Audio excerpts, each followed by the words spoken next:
je me fais 38.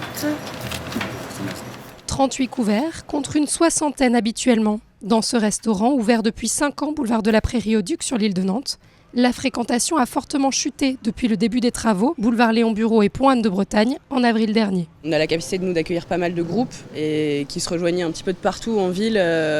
Donc aujourd'hui, se rejoindre ici, avec tout ça, c'est hyper compliqué. Donc malheureusement, sur une grosse baisse de chiffre, je dirais entre 30 et 40% depuis le mois d'avril. Nous, si on n'avait pas eu les aides de Nantes Métropole, on ne serait plus là. Même si on nous a dit qu'on allait nous suivre pendant tout le temps des travaux, comment ça va être calculé sur le chiffre ? Franchement, je ne sais pas. On est toujours inquiets. Du quai de la Fosse au boulevard de la Prairie au Duc, 24% des commerçants ont déposé une demande d'aide auprès de Nantes Métropole. 19 commerces ont obtenu un avis favorable pour un montant total de 685 000 €. Mais pour cette boutique de jeux, ouverte en novembre 2023, la réponse a été négative. Ils n'ont pas moyen d'observer l'année d'avant, puisque j'ai pas eu de chiffre d'affaires en 2023.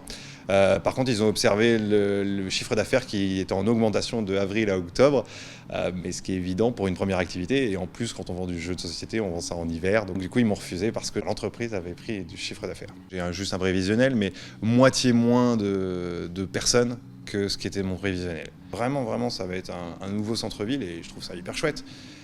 Mais je serai peut-être plus là pour en parler. La locomotive du quartier n'est pas épargnée. Les machines de Lille ont également vu leur fréquentation chuter en 2024. La métropole va indemniser le voyage à Nantes à hauteur de 620 000 €. La réouverture partielle du pont dans le sens sud-nord est prévue pour cette année. La mise en service complète fin 2027.